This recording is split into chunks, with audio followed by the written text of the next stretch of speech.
lagi nih sama gue dan Angel di Poline, podcast online, bagi-bagi berita dari rumah aja.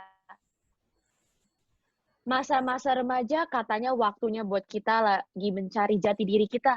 Rasa ingin tahu kita lagi tinggi-tingginya nih, mau coba semua hal, mau punya pengalaman baru, mau cobain hal-hal yang menantang gitu loh. Itu wajar Bener banget banget sih. sih. Bener banget. Tapi masa-masa remaja itu masa-masa yang lagi gampang-gampangnya nih jatuh ke pergaulan yang salah. Nah, nggak semua hal yang baru dicoba itu positif loh, guys. Dan itu tuh bisa ngikat jangka panjang kita dan bisa ngerusak masa depan kita juga. Hari ini kita bakal ngulik lebih dalam lagi. Contoh masalah yang cukup familiar di kalangan remaja, yaitu soal narkoba. Bersyukur banget hari ini kita kedatangan 5 tamu yang aktif banget soal topik ini. Langsung aja kita sambut Maba, mahasiswa anti narkoba. Hai semua. Jadi saya Hai. ini satu ketua organisasi Maba dan saya di Universitas Prasetya Mulia mengambil jurusan software. Halo, nama saya Melvin dari jurusan Branding Prasetya Mulia. Halo, nama saya Aditya dari jurusan Bisnis Manajemen. Halo, nama saya Nur Feisha, saya dari jurusan IBA. Halo, nama saya Justin dari jurusan International Business Law. Oh, keren banget sih. Kan kita udah perkenalan nih. Boleh kan? Tadi katanya organisasinya itu namanya Maba. Boleh dong dijelasin sedikit aja, Maba tuh apa sih? Kayak kalian tuh melakukan apa? Dan mungkin juga boleh dikasih tahu apa yang kalian sedang lakukan sekarang. Jadi Maba itu kepanjangannya adalah mahasiswa anti narkoba. Jadi kita gunanya membangun badan ini adalah agar kita ingin banyak mahasiswa yang tidak terjerat dalam pengaruh narkoba. Di mana banyak mahasiswa yang datang ke kuliah, mereka memiliki kenalan baru, pergaulan baru, lingkungan baru, semuanya baru. Dan dengan gampang banyak sekali kelompok narkoba yang sangat dengan gampang tergoda. Dia bisa terpengaruh dari teman-temannya, dari lingkungannya yang sangat buruk. Jadi emang kita ingin antisipasi hal tersebut untuk mencegah ya banyaknya pengguna narkoba, khususnya mahasiswa gitu. Oh, gila, bagus banget sih, keren banget ya. Begitu. Iya, ngomong-ngomong nih soal pergaulan baru, kan ada aja dong pergaulan buruk nih di lingkungan sekitar kita yang nggak lepas pastinya dari peran teman-teman. Kira-kira keberadaan narkoba ini juga biasanya tuh sering banget nih gampang kita akses dari tawaran teman-teman. Gimana sih caranya supaya kita punya kontrol dari diri kita sendiri untuk nggak ikutan teman-teman yang mungkin udah pakai narkoba sebelumnya? Kalau menurut aku pribadi, sebenarnya kita harus punya awareness. Kita harus punya kesadaran bagaimana caranya kita tahu bahwa penggunaan narkoba itu sangat berbahaya dan berdampak besar untuk kita. Nah, contohnya kita harus tahu bagaimana dampak negatif tentunya. Nah, untuk itu kita harus terus mengulik informasi tentang apa yang akan kita gunakan dan apa dampak yang akan kita dapatkan dari penggunaan tersebut. Ada lagi? Dan juga kita harus ada kesadaran hukum sih. Harus tahu bahwa orang yang memakai narkoba itu, dia bisa kena penjara loh, 4 tahun, bahkan sampai seumur hidup. Iya. Serem juga ya. Mungkin ada yang mau tambahin? Oh ya guys, yang penting itu adalah bahwa kita mempunyai prinsip bahwa narkoba tidak membuat seseorang menjadi lebih baik. Tetapi narkoba itu dapat menghancurkan masa depan kita. So guys, jadi jangan dicoba-coba ya. Terus yang paling penting itu adalah kita harus komit dengan apa yang kita percaya. Nah, iya bener banget. Komitmen tuh sangat penting loh. Soalnya kayak percuma juga kalau kita nggak ada komitmen, nanti kalau ada godaan ya kita bakal jatuh-jatuh lagi ke kesalahan yang sama nggak sih, Vin? Bener banget. Prinsip tuh harus dipertahanin. Komitmen juga. Bener. Nah, secara teoritis kan kita tahu banget nih, kita harus menghindari pergaulan buruk. Tapi kita sebagai anak muda sering banget ada godaan sedikit, jatuh lagi. Nah, buat kakak-kakak nih, ada nggak sih tips buat anak muda supaya kayak mereka tuh bisa melakukan hal positif apa biar mereka nggak terjebak dalam pergaulan yang buruk terus? Oke, jadi di mana-mana tuh yang paling penting itu adalah harus memiliki pendirian yang kuat, memiliki fondasi yang kuat. Bahkan seperti kita mulai bisnis pun harus fondasi bisnis itu harus kuat biar bisa berjalan dengan lancar. Dengan diri kita sendiri juga pendiriannya harus kuat, di mana kita tuh jangan sampai bisa mudah tergoda, tergoyah gitu. Mau itu dari kecil pun, mau saudara terpercaya, mau teman bisnis terpercaya. Kalau kalian dikatain cupu, lemah, nggak kuat, kalian nggak gaul, janganlah guys. Karena begitu kalian terjerumus, itu pasti kalian yang rugi bukan mereka. Dan mereka nggak mungkin membantu kalian. Itu aja sih. Balik-balik lagi ke pendirian lagi ya, pendirian, prinsip, komitmen. Benar. Yang Harus banget tuh guys kita punya pendirian. Nah, sekarang nih kita mulai session yang paling menarik nih. Jadi buat Poliners sekalian, sekarang itu kita udah sediain sesi tanya jawab. Jadi setiap podcast kita bakal ngundang 3-4 followers kita yang beri kesempatan untuk bergabung di podcast kita dan tanya-tanya ke bintang tamu kita. Nah, untuk hari ini kita udah ada nih followers pertama kita, namanya dari Dominic Pascal. Boleh langsung aja nih dilontarkan pertanyaannya. Baik, terima kasih. Pertanyaan saya adalah, bagaimana sih cara yang tepat untuk orang tua yang sudah tahu anaknya terkena pengaruh narkoba agar bisa membantu mengatasi kecanduannya dengan kesadarannya sendiri? Terima kasih. Nah, pertanyaannya bagus banget nih, Dominic. Tapi sebelum saya jawab nih, yang jelas, kalau sebagai orang tua, harus memposisikan dirinya sendiri sebagai anaknya dulu. Nah, kalau orang tua udah memposisikan dirinya sebagai anaknya, pasti dia ngerti nih 6 poin penting yang bakal saya sampaikan. Poin pertama, orang tua harus merangkul anaknya, bukannya malah dijauhin. Apalagi itu anak kandungnya sendiri yang sedara. Masa cuma gara-gara satu kesalahan, langsung dijauhin? Gak mungkin kan? Harus dirangkul, diajak bicara. Nah, poin yang kedua, orang tua harus mendengar masalah yang sedang anak tersebut alami. Karena mungkin aja dia terjerumus dalam narkoba tuh karena punya suatu masalah atau hidupnya terlalu, ya mungkin dia bosan hidup yang orang tuanya nggak tahu. Nah, itu orang tua harus tahu, orang tua harus ambil peran di situ.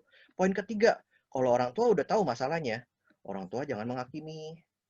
Belum tentu dengan orang tua menghakimi, anaknya itu bisa berubah ke arah lebih baik. Mungkin aja lebih parah. Dia makin senang dengan dunianya yang berantakan. Karena dia merasa orang tuanya itu tidak mendukung dia. Nah, itu poin ketiga. Sekarang poin keempat. Orang tua itu harus mengambil waktu khusus untuk membicarakan pilihan anak terhadap proses pemulihan. Karena lagi-lagi masa depan anak, pilihan anak, pemulihan anak, itu peran besar ada di tangan orang tua. Kalau orang tua tidak mengambil waktu khusus, gimana? Dia mau cari tempat di mana lagi selain keluarga? Ini adalah tempat di mana kalian tuh lebih dari 10 jam menghabiskan waktu. Orang tua paling penting. Nah, segitu aja sih dari saya. Makasih ya. Wow, banyak banget Ya, ternyata keren peran banget. dari orang tua Benar. sih. Kita sebagai orang tua, wah mesti banget tuh tahu gimana cara ngerangkul anak-anak kita dan juga dengerin masalah yang sedang dialami sama anak-anak kita. Iya, Makasih karena loh siapa Dominic lagi atas nggak sih? pertanyaannya. Bener banget, karena siapa lagi selain orang tua yang bisa ngerangkul anaknya kayak 24 jam atau kayak, ya gitu deh. Betul banget. Oh ya, selanjutnya nih kita mau undang followers beruntung kedua kita. Kita ada Sabrina nih di sini. Langsung aja Sabrina pertanyaannya. Oke, saya punya pertanyaan nih. Gimana sih cara yang efektif buat merangkul orang-orang yang sudah terjerumus ke narkoba secara general ya? Oke, baik, saya bakal bantu jawab. Pertama-tama, orang yang memakai narkoba itu mindset-nya buruk kan di mata masyarakat. Nah, kita tuh harus mengubah mindset kita terhadap pecandu-pecandu itu, supaya mereka jangan berpikir bahwa mereka adalah sampah masyarakat. Mereka ini orang-orang baik yang punya masalah. Dan proses pendekatannya juga harus seperti teman akrab. Jangan kaku karena itu bersikap mencurigakan. Jadi pendekatannya seperti teman akrab. Dan kita juga harus ajak ngobrol sih, karena kita harus tahu aktivitas dia sehari-hari dan kita dengarkan masalah dia. Kita beri respon positif supaya dia juga bisa lebih sadar gitu. Terima kasih Sabrina atas pertanyaannya. Iya tuh, kita sekarang jadi tahu caranya kita nggak boleh jauhin, nggak boleh hakimin. Malah kita harus coba mengerti mereka, deketin mereka kayak teman akrab. Benar-benar. Selanjutnya kita ajak lagi nih salah satu followers beruntung kita, Jessica. Silakan pertanyaannya. Halo Kak, jadi saya ingin bertanya, kan kebanyakan orang memakai narkoba untuk sekedar menenangkan diri dari sebuah masalah, kepuasan, dan banyak hal lainnya. Nah, ada saran atau rekomendasi nggak nih Kak, dari kakak-kakak maba untuk menggantikan narkoba sebagai alat pemuas diri dengan hal lain yang lebih bermanfaat gitu? Tentu banyak sekali cara untuk bisa menghindari penggunaan narkoba dengan hal lain yang lebih positif tentunya. Nah, contohnya, jika terjadi sebuah masalah, bisa banget tuh kita untuk menyibukkan diri dengan hal-hal positif seperti mempelajari satu hal yang baru, atau mungkin kita bisa cari hobi atau gabung ke komunitas-komunitas seperti cinta otomotif dan sebagainya.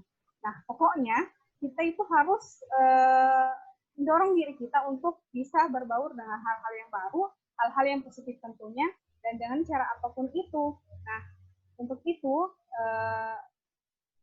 dari hal-hal positif biasanya kita pasti bisa dapat dari teman-teman sekitar kita. Kalau itu sih dari aku. Iya, bener banget sih jawabannya dari Faisya. Jadi nggak ada alasan buat kita untuk kayak stop dari penggunaan narkoba.